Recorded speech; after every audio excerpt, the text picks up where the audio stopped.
Hey, welcome back everyone. The subject of the day is trees, but not just any regular trees. I'm talking very special and very old trees.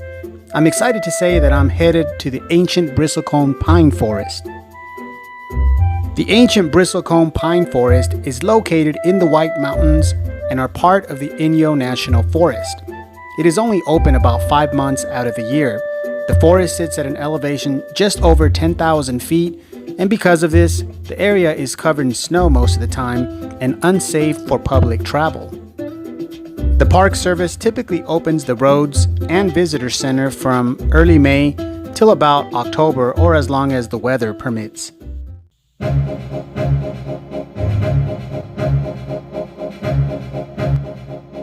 As is typical with mountain weather, during the spring and summer months, the temperatures maintain at a pleasant 65 to 75 degrees Fahrenheit. But don't let that fool you. It's always a great idea to apply sunscreen, especially here since there are a lot of exposed areas.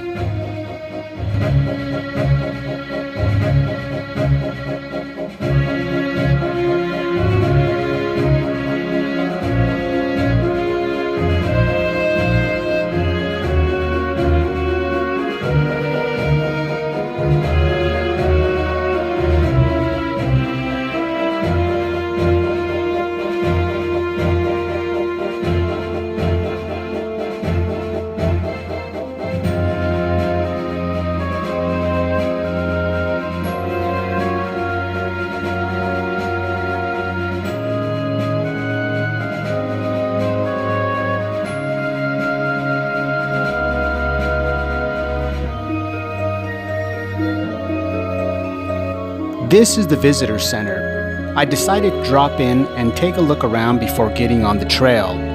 They have a nice souvenir shop and a wealth of information about the history and ecology of the area. I also had a very pleasant conversation with a park ranger who was very knowledgeable and friendly.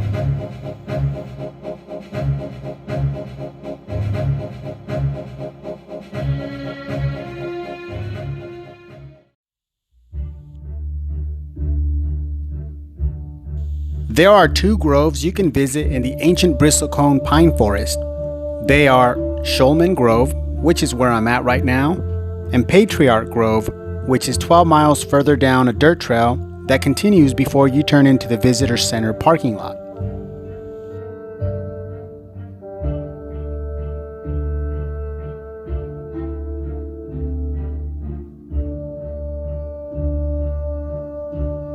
It is possible to visit both tree groves in the same day if you start early.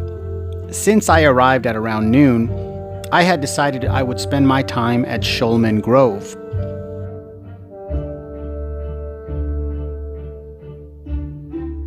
The grove was named after Dr. Edmund Shulman, who was the scientist that came here in the 1950s to study these rare and spectacular trees.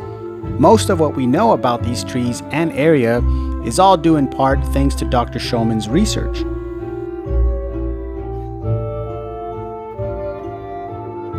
I should mention that the trees you are seeing right now are not the ancients.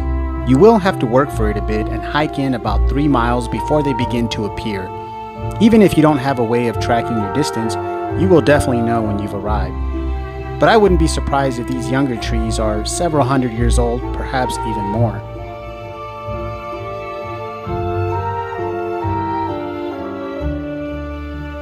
This specific species of pine trees are known as the Great Basin Bristlecone Pine, or Pinus longevia, and are also scattered scarcely atop high-altitude mountain ranges in parts of Nevada and Utah. They are characterized as slow-growing trees with fairly shallow roots, adapted for living in these rocky environments. A young bristlecone could take 100 years just to grow about 5 feet. The White Mountains famously get their name due to their appearance. They are primarily composed of a type of limestone called dolomite, which is rich in alkaline. The soil composition makes it difficult for other types of vegetation to survive, which creates less competition for the limited water sources.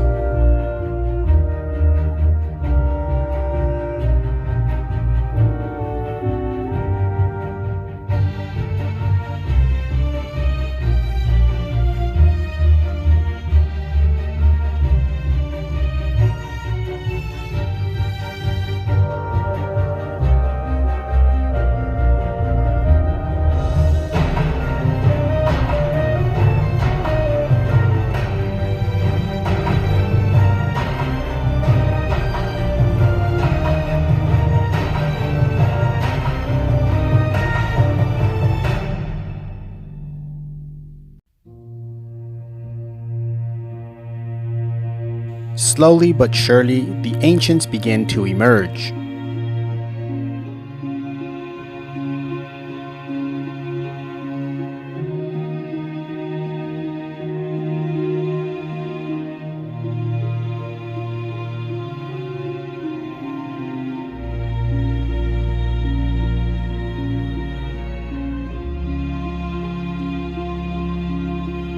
So how old are these trees exactly? For many years, it was thought that the methuselah, which was the name given to the tree, was the oldest living thing in the world at the ripe age of 4,849 years. It held that designation in the Guinness World Record until an even older tree was discovered recently in this same grove that was dated to be 5,068 years old. For their own protection, the Park Service does not mark these trees and they are federally protected. However, it is said the methuselah is supposed to be visible from the trail. It's fun trying to guess which one it could be.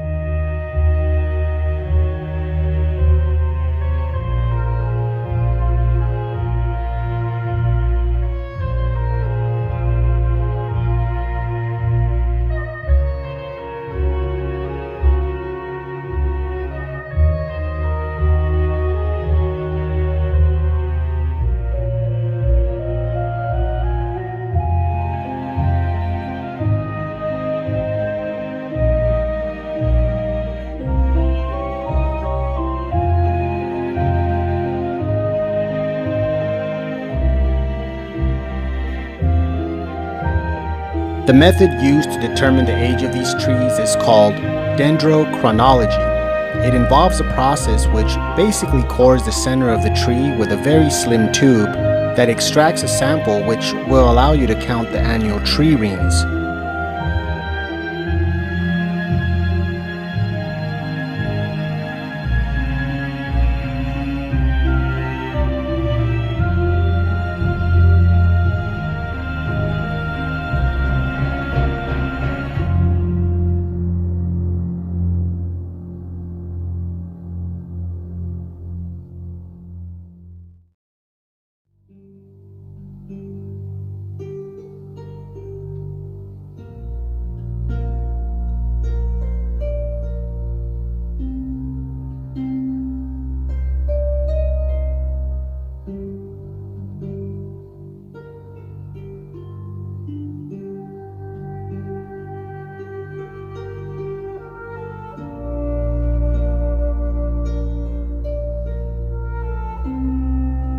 As I walked amongst the ancients, I have to say the place had a mystical feeling, and suddenly I had an urge to get up close to one.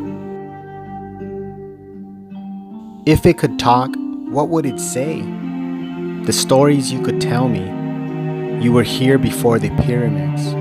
You were here when Christ walked the earth, and in a way, I feel a direct connection to the past. Just two kindred spirits. You too were created by the same maker.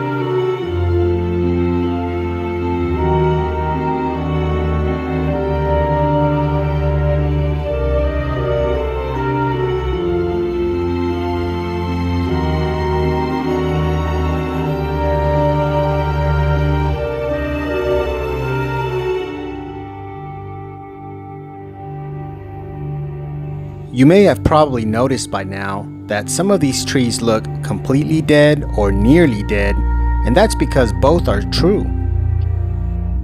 The reason for this is because as the trees embed thick roots into the soil, each root corresponds to a specific section of the tree. And this is actually common among many tree species. Now, earlier I mentioned that these trees have adapted to growing shallower roots due to the rocky soil, but this is also what eventually leads to their death. What geologists have discovered is that the White Mountains erode at a rate of 1 foot per 1,000 years. As each millennia passes, eventually their roots are exposed to the elements, which subsequently leads to their death. These trees actually outlive erosion. Even more interesting, imagine how long they could live if erosion didn't eventually catch up to them, perhaps eternally. But there are many trees among the living that have since passed on, many of which germinated right after the Ice Age over 10,000 years ago. And because of the conditions up here, the wood of some of those trees are still here, slowly decomposing.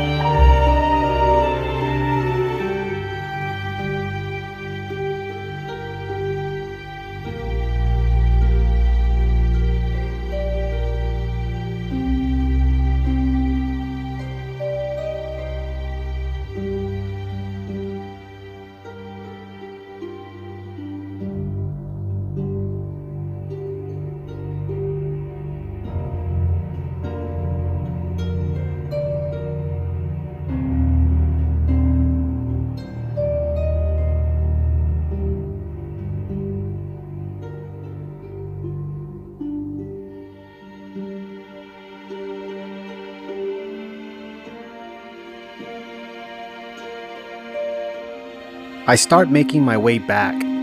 I'm so happy I got to see such a wonderful place.